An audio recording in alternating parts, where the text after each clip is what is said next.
에베소서 1장 20절에서 23절까지 교독하겠습니다. 제가 먼저 읽겠습니다. 그의 능력이 그리스도 안에서 역사하사 죽은 자들 가운데서 다시 살리시고 하늘에서 자기의 오른편에 앉히사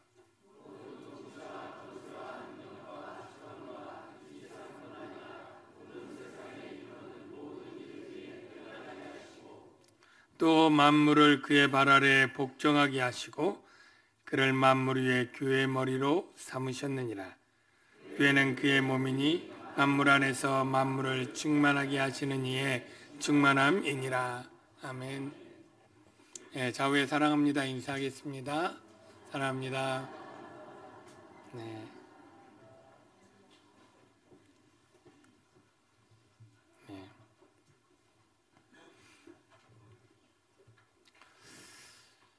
사도 바울이 에베소 교회 편지를 쓰면서 내가 너희들을 위해 기도하는데 간절히 간구하는 내용이 지혜와 계시의 영을 너희에게 주기를 간절히 기도한다 라고 얘기를 했습니다. 기도와 계시의 영을 왜 기도하느냐면 그래야 너희 눈이 밝아져서 세상 사람들이 알지 못하는 것을 보게 될 것인데 그 밝아져서 볼 수 있는 세 가지가 바로 부르심의 소망, 너의 부르심의 소망, 너의 기업의 영광, 그리고 세 번째가 너에게 베푸신 하나님의 능력을 너희가 알기를 원한다. 그렇게 얘기를 했었습니다. 오늘 본문은 이 세 가지 중에 세 번째인 하나님이 우리에게 베푸신 능력의 지극히 크심이 어떠한 것을 알기를 원하는데 그 어떠한 내용들을 좀 친절하게 자세히 설명을 하고 있습니다. 그래서 오늘 저와 여러분은 하나님의 능력이 내게 어떻게 베푸셨는지를 깨닫고 그렇게 능력을 베푸신 하나님께 감사하고 또 기뻐하며 하나님을 찬양하게 되는 그러한 은혜의 시간이 되기를 주의 이름으로 축원합니다. 하나님의 능력이 어떻게 되었느냐 20절에 보니까 그의 능력이 그리스도 안에서 역사사. 그의 능력, 하나님의 능력이 어디에서요? 그리스도 안에서 역사했다. 그리스도 밖에서는 역사하지 않았다라는 거예요. 그러니까 그리스도와 그 안에 있는 사람에게 역사했는데 저와 여러분이 예수 그리스도를 믿으면 그리스도 안에 있게 되는 줄 믿으시기 바랍니다. 그러니까 하나님의 역사는 그리스도에게 역사한 것이면서 그리스도 안에 있는 저와 여러분에게도 역사하게 되는 것을 기대를 가지고 여러분 보시기를 바랍니다. 그러나 불행스럽게도 그리스도 밖에 있는 어떤 사람에게도 하나님의 이 역사가 임하지 않았다는 사실을 우리는 또한 알아야 되는데요. 어떻게 그리스도 안에서 무엇을 역사했느냐면 죽은 자들 가운데서 다시 살리시고, 할렐루야. 예수 그리스도가 죽었습니다. 기절한 것이 아닙니다. 물과 피를 쏟고 십자가에서 죽으셨습니다. 로마 병사가 확인했고 무덤에 3일 갇혔습니다. 그런데 하나님이 그를 다시 살리셨습니다. 이 살리심은 성경에 나오는 엘리야나 베드로나 바울이나 많은 선지자들이 죽은 자를 살린 그러한 소생과는 엄연히 다른 것입니다. 사람들이 살린 것, 그것도 물론 하나님이 살려주신 것이지만 그 다른 모든 삶은 다시 살아났다가 몇 년, 몇십 년 후에 다시 죽은 것에 불과합니다. 그러나 예수님을 다시 살리신 하나님은 다시 죽지 않고 썩지 않고 부패하지 않는, 다시는 그 사망 권세가 이겨낼 수 없는 영원한 생명으로 신령한 몸으로 살리셨다는 사실을 여러분 분명히 아시기를 바랍니다. 바로 다시 살리신 것이 하나님이 지극히 크신 능력을 행한 첫 번째 대표적 사건이라고 할 수 있습니다. 여러분, 우리가 죽었다 살아난 사건들을, 살아난 이 것들을 너무 많이 듣다 보니까 우리의 마음이 감동이나 놀람이 조금 작아진 것이 아닌가 하는 걱정이 좀 드는데요. 여러분, 이 세상에서 능력이 가장 많이 베풀어지는 것을 어떻게 알 수 있느냐면, 가장 어려운 일을 해낼 때에 참 큰 능력이고 위대한 능력이다, 우리가 이렇게 말하지 않습니까? 그럴 때 바로 죽은 자를 살리는 이의 그 능력은 가장 불가능한 것을 해결한 능력 아니겠습니까? 이 세상에 그 어떠한 탁월한 사람도 죽음과 맞서 싸워 이긴 사람은 없습니다. 고대 이집트에는 그 죽음을 면해보려고 죽음 후에도 그 시신을 40일 동안 장례를 하면서 수많은 방부제로 그렇게 해서 미이라를 만들어서 3000년 지난 애굽의 어떤 미이라 이런 것들을 박물관에서 여러분 보신 적 있고 사진으로 보았을 텐데요. 그렇게 했다고 해서 그 미이라가 사람의 형체가 있다고 해서 생명 있는 사람과 비교할 수 있겠습니까? 죽음이라고 하는 것, 그리고 죽음 후에 부패하고 썩어지고 사라져가는 것을 이겨낼 수 있는 어떠한 존재도 없었습니다. 그런데 하나님의 능력이 지극히 크심이 우리 구주 예수 그리스도를 죽은 자 가운데서 다시 살리신 줄로 믿습니다. 살리시고 끝이 아니고요. 살린 다음에 어떤 일을 했느냐면 하늘에서 자기의 오른편에 앉히셨습니다. 부활하신 예수님을 지상에서 천상으로, 그 하나님의 그 영광의 보좌 우편에 앉히셨다 하는 거예요. 우리가 우편에 앉았을 때 위치 개념이 아닌 것은 여러분이 다 아실 텐데요. 여러분 생각해 보십시오. 하나님 우편에 예수님이 앉았다면 하나님은 예수님 좌편에 앉은 거죠. 두 분이 나란히 앉은 거죠. 이게 무슨 의미냐면 하나님과 동등한 영광과 권세를 주셨다는 거예요. 예수님이 십자가의 구속을 이루시고 다시 창세전에 하나님의 그 창조주의 영광과 권세와 능력을 동등하게 회복시키시는 일을 성부 하나님이 하셨다는 거예요.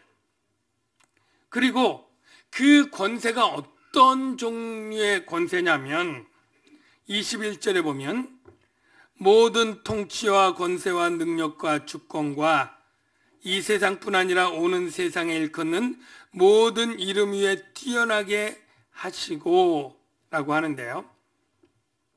여러분, 통치와 권세와 능력과 주권, 이게 무슨 뜻입니까?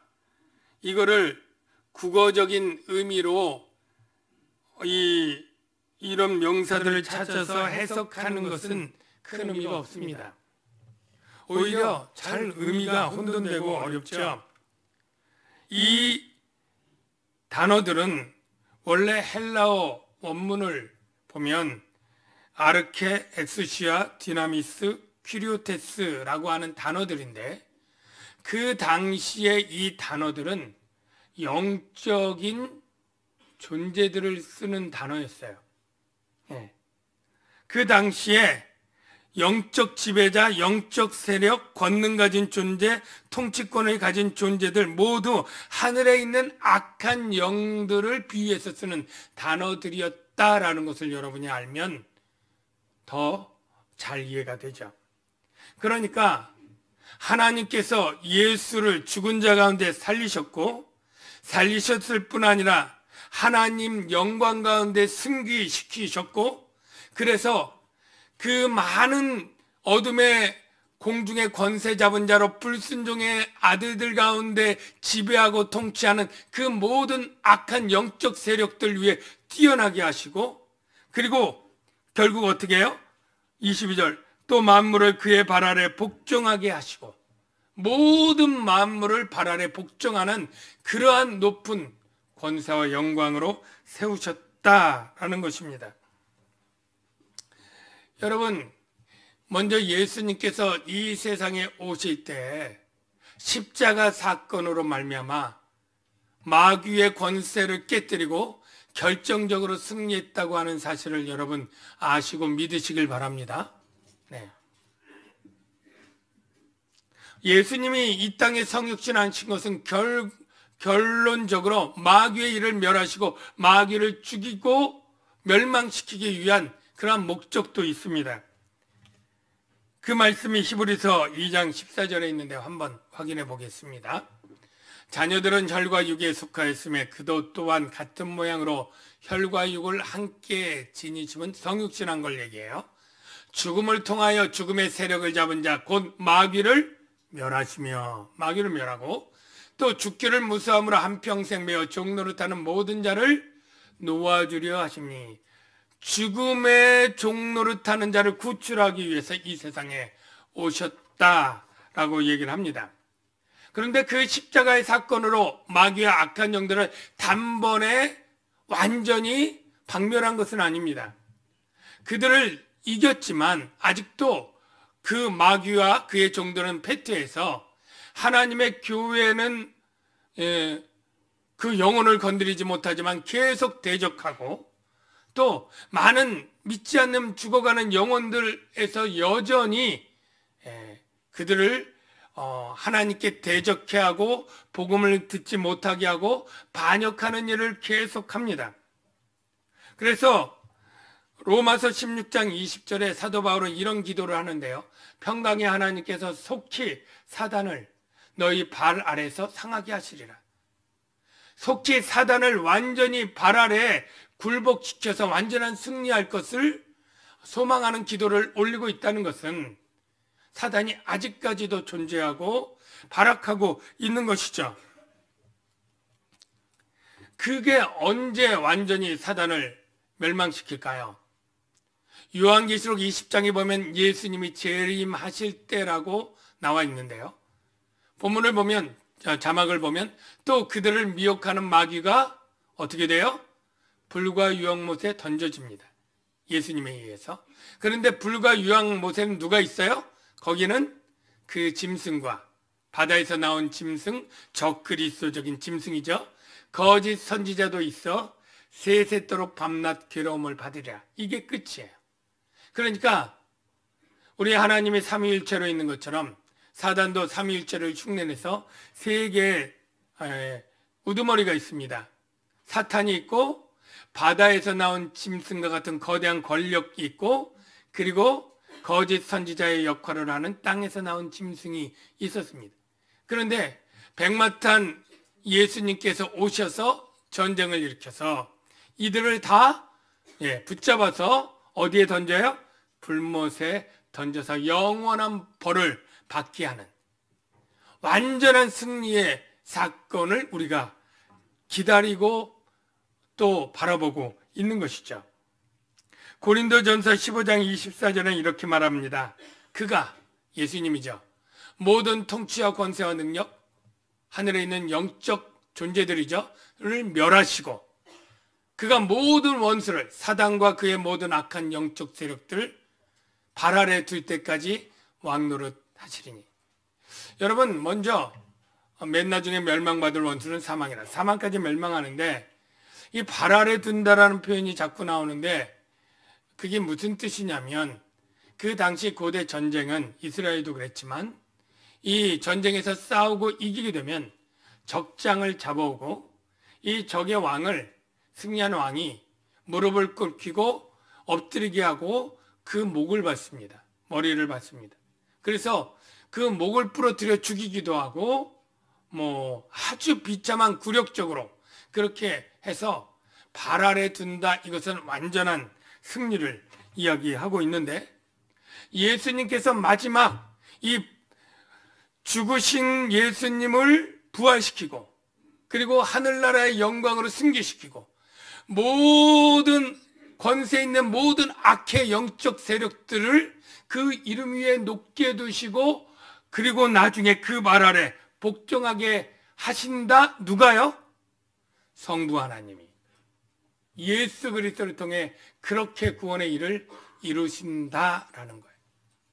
여러분, 우리가 이제까지 하나님이 우리를 구원할 때 가장 기억나는 것이 무엇이었냐면, 제겐 그랬는데 하나님의 그 크신 사랑, 이렇게 기억을 했습니다.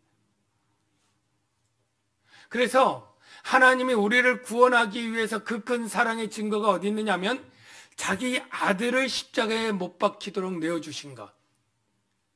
이것보다 큰 사랑이 어디 있겠습니까? 우리가 사랑하는 자식을 자기 몸을 드리는 것이 오히려 쉬울지 몰라요. 그러나 자기보다 더 소중한 자기 자식을 내어주는 것은, 죽임에 내어주는 것은 그는 어마어마한 상상할 수도 없는 희생적인 아픔이고 사랑이에요.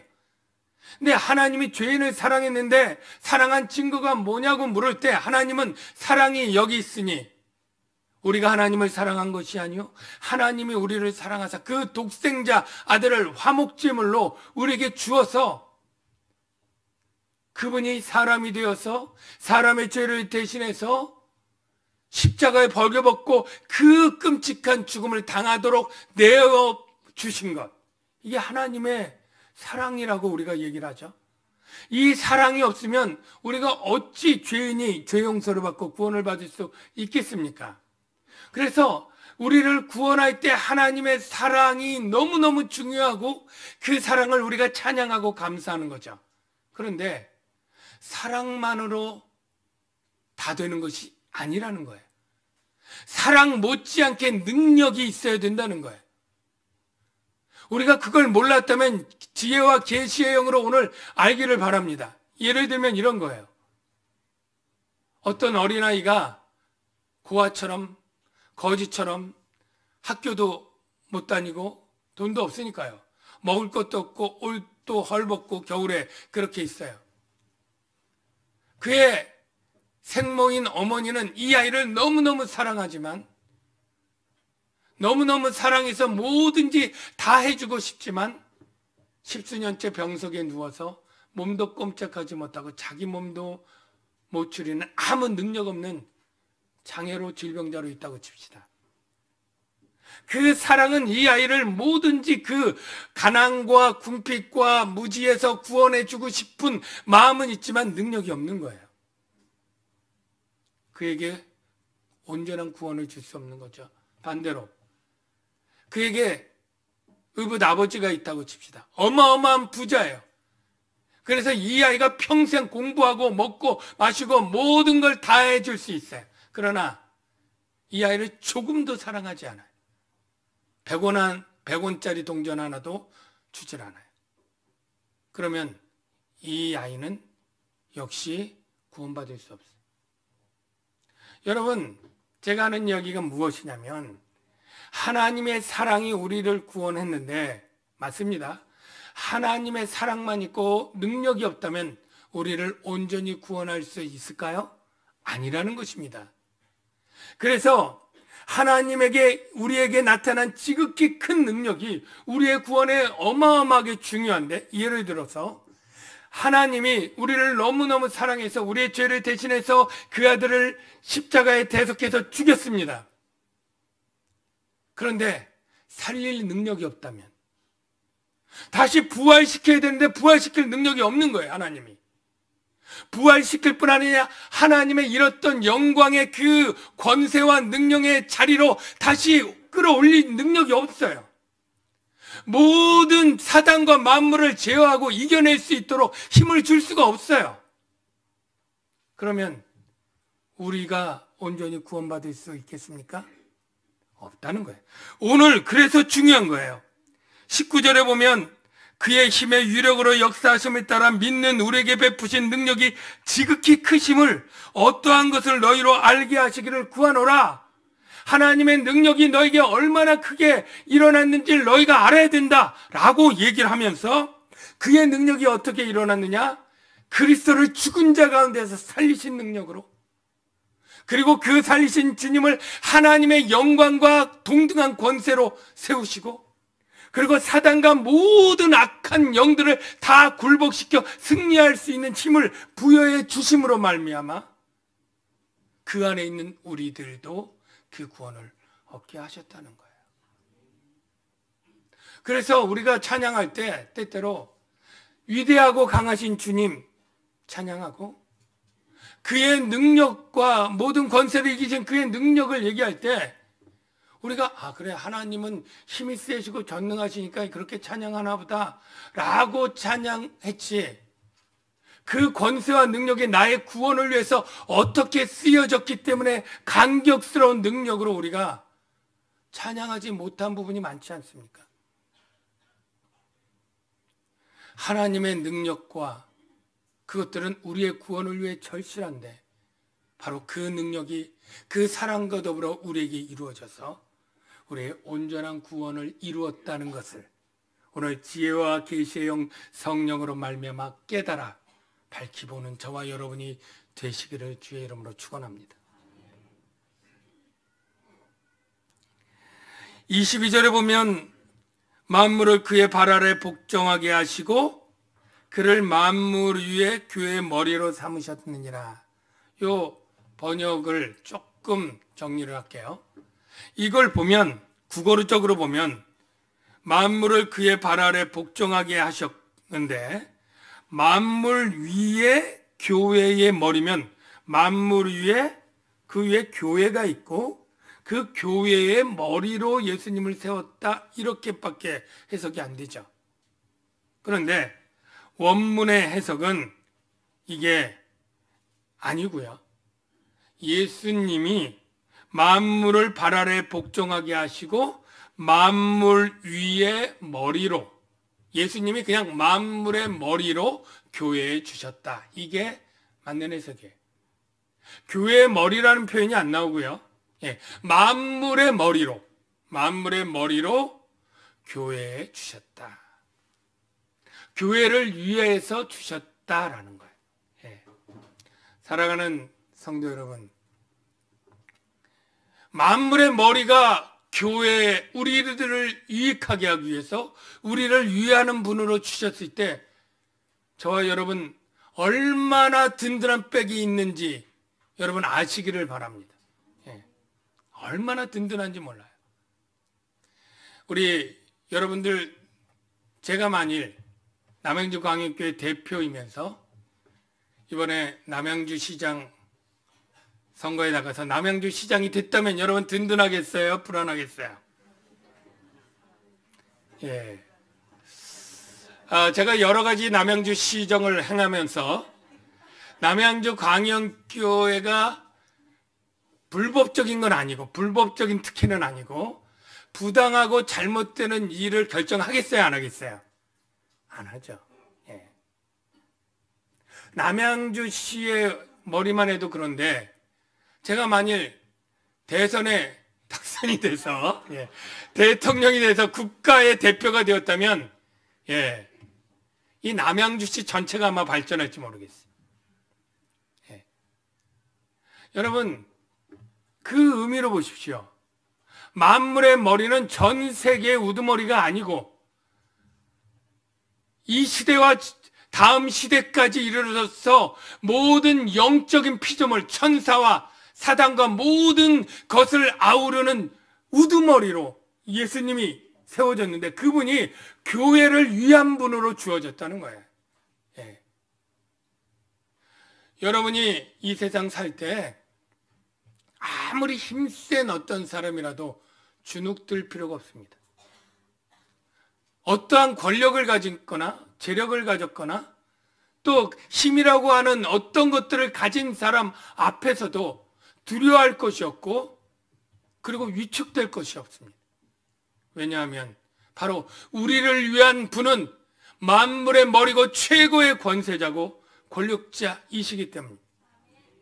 비록 우리가 세상에 시선으로 볼 때는 가난한 사람일 수 있고 힘없는 사람일 수 있고 신분이 낮은 사람일지라 할지라도 만물의 머리이신 그분이 호유하시고 돌보시고 도와주신다는 걸 믿고 기쁨과 당당함으로 세상을 살아나갈 수 있는 분들이 다 되시길 축복합니다. 그러면서 23절에 교회는 그의 몸이니 만물 안에서 만물을 충만케 하시는 이의 충만함이니라. 이 국어도 좀 어렵죠? 교회가 그의 몸이다. 예수 그리스도가 교회 입장에서 머리가 되어주시는 것은 분명할 것입니다. 만물의 머리이면 역시 교회도 머리가 되실 것이죠. 그런데 이 머리와 교회의 관계는 아까 다른 만물은 머리와 발 밑에 있는 존재였지만 교회는 그의 사랑하는 몸입니다. 발로 밟는 만물의 어떤 발 아래 밟는 존재가 아니라 교회는 그의 몸이에요. 그래서 교회는 바로 만물을 충만케 하시는 이 누굴까요? 만물을 충만케 하시는 이는 그리스도 예수입니다. 만물은 충만하지 않았었습니다. 죄로 말미암아 타락하고 무질서하고 많은 것들이 파괴되고 사라졌었습니다. 생명이 사라졌습니다. 공의가 사라졌습니다. 하나님과의 화평과 화목이 사라졌고 질서는 깨어졌고 무질서하고 죄와 타락이 가득 찬 이러한 세상 가운데 예수 그리스도를 통해서 하나님이 하시는 일은 만물을 다시 충만하게 하는데 뭘 충만하게 합니까? 바로 생명으로 충만하게 하고 하나님이 임재하심으로 질서를 회복하게 하고 없어졌던 공의를 회복하게 하고 그리고 파괴되었던 하나님과의 관계를 화목시키는 이러한 것들로 충만하게 하시는 분이 바로 그리스도입니다. 이 그리스도가 그 일을 구체적으로 어떻게 하느냐면 바로 하나님의 영이며 성령이며 그리스도의 영으로 하시는 거예요. 부활하셔서 하늘나라에 올라가신 예수님이 하신 일이 무엇인지 여러분 아십니까? 사도행전 2장 33절에 보면 자막 없습니다. 제가 읽어드릴게요. 하나님이 오른손으로 예수를 높이심에 그가 약속하신 성령을 아버지께 받아서 그러니까 성령은 어디에서 와요? 하나님 아버지께로부터 나오죠. 예수께서 약속하신 성령을 아버지께 받아서 보내주시는 분은 누구예요? 예수님이에요. 그래서 너희가 보고 듣는 이것을 부어주셨느니라. 오순절 성령이 임할 때 이게 뭔 일이냐 할 때 바로 이 성령은 예수께서 승천하셔서 아버지께 약속하신 그 성령을 받아서 너에게 부어주신 것이다 라고 설명을 해요. 그래서 여러분들 성령은요 하나님에게서 나왔기 때문에 하나님의 영이라고도 하고 그리스도가 주셨기 때문에 그리스도의 영이라고도 하는 줄로 믿으시기 바랍니다. 그래서 때로 보면 로마서 8장 9절에 보면 너희 속에 하나님의 영이 거하시면 너희가 육신에 있지 않고 영에 있나니 누구든지 그리스도의 영이 없으면 그리스도의 사람이 아니라. 여러분 안에 성령이 있는 줄로 믿습니다. 여러분 안에 그리스도의 영이 있는 줄로 믿습니다. 여러분의 하나님의 영이 있는 줄로 믿습니다. 네, 바로 하나님의 영으로 인해서 우리가 충만하게 되는 거예요. 여러분, 하나님이 우리 안에 충만하면 어떤 좋은 일이 있을까요? 하나님이 영이 충만하게 있으면 여러분 안에 세상 어떤 걸로 채울 수 없어서 비어있던 것들 있죠. 죄로 말미암아 하나님이 떠나고 남은 그 빈자리가 비로소 채워지게 되는 거예요. 여러분, 세상 사람들은 모든 것을 갖고도 그 허무와 허전함을 떨칠 수 없습니다. 왜냐하면 하나님이 떠난 자리는 하나님만이 메꿀 수 있어요. 하나님이 떠나서 비어진 것은 하나님만이 채울 수 있기 때문이에요. 예수 그리스도의 부활과 승천으로 주신 성령으로 말미암아 우리에게 비어졌던 모든 것들이 충만하게 채워지게 되는데요, 우리에게 떠났던 생명을 하나님이 생명으로 주시는 줄로 믿습니다. 하나님이 우리 안에 임재해서 그의 능력으로 말미암아 우리를 하나님의 공의로, 하나님의 의인으로 만들어 주시고, 하나님과 잃었던 관계를 회복시켜 주셔서 다시 하나님과의 화평과 평화를 주셔서 평화로 다 노래하게 하시고요, 하나님의 모든 임재 안에 있었던 영적인 은사들과 은혜와 생명과 모든 것들을 우리에게 충만하게 채워주시는 걸 여러분 믿으시길 바랍니다. 그런데 문제는 우리가 충만하게 채워진 자들이고 채워질 수 있는 자들인데 영의 눈이 열리지 않으면 이 채워진 걸 보지 못하는 거예요. 그래서 정말로 이 신령한 복으로 채워진 이 영광스러운 교회와 영광스러운 자신을 알지 못하고 마치 미운 오리 새끼처럼 세상에 정말로 부질없고 사라지고 그 가벼운 것들을 추구하면서 근심하고 슬퍼하고 낙심하고 그렇게 정말로 산의 진미를 놔두고 먹지 못할 그러한 부스러기들을 찾아 다니는 그러한 비참한 거지처럼 탕자처럼 살아가는 삶을 살아갈 수 있다는 거예요.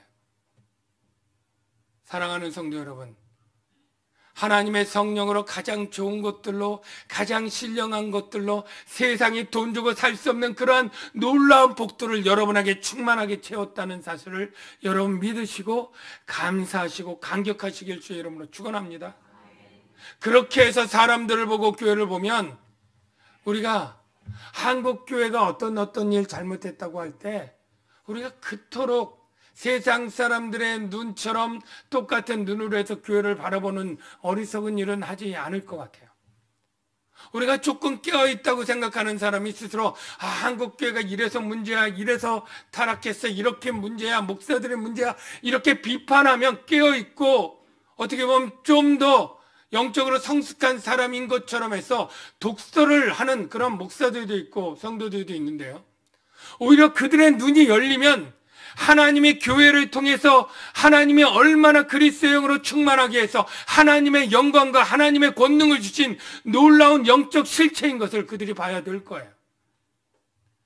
교회의 잘못을 안타까워하고 슬퍼하고 근심할 수는 있지만 그것을 같이 농과 욕을 섞어서 비난하는 것은 그리스도의 영광에 하나님의 영으로 충만하게 된 그리스도의 영광의 영적 실체를 보지 못하기 때문이라고 저는 생각합니다.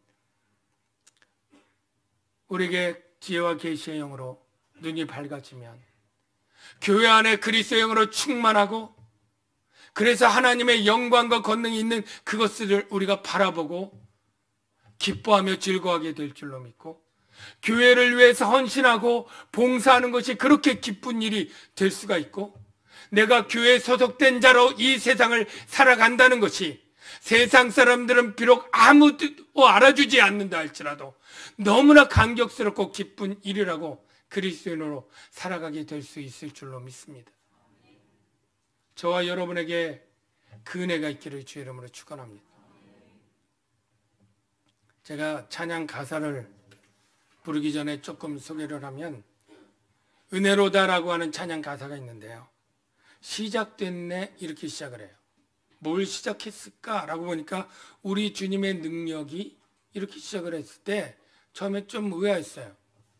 아니, 우리 주님의 구원이, 우리 주님의 사랑이, 우리 주님의 은혜가 시작됐다라고 나올 가사라고 생각을 했는데 우리 주님의 능력이 시작됐다? 오늘 보니까 그래, 우리의 구원의 일에 있어서 사랑, 능력 없는 사랑이 아니라 하나님의 사랑뿐만 아니라 죽이신 자를 살리시고 승천하고 만물을 통치하고 그 나라를 정복하게 하고 그리고 교회를 충만하게 하시는 하나님의 능력이 시작된 것이구나 라는 것을 제가 깨닫고요, 참 가사가 이분이 이것을 알고 썼다 그런 생각이 드는데, 이건 뭐 전도사님이라고 하니까요. 자유 안에 죄와 사망으로부터, 그리고 끝에 보면 충만한의 은혜로다, 이런 가사가 있어요. 그래서 이 에베소서의 이 말씀에 시작됐네, 새롭게 하네, 자유 안에 충만한의 은혜로다, 이게 너무나 짝이 잘 맞으면서 제가 이 본문의 주제곡이다, 제가 스스로 생각을 했어요. 우리 이 찬양 같이 부를 때 여러분 가사를 생각해 보십시오. 시작됐네 우리 주님의 능력이 나의 삶을 다스리고 새롭게 하네. 자유 안에 죄와 사망으로부터 나의 삶은 변하고 난 충만하네.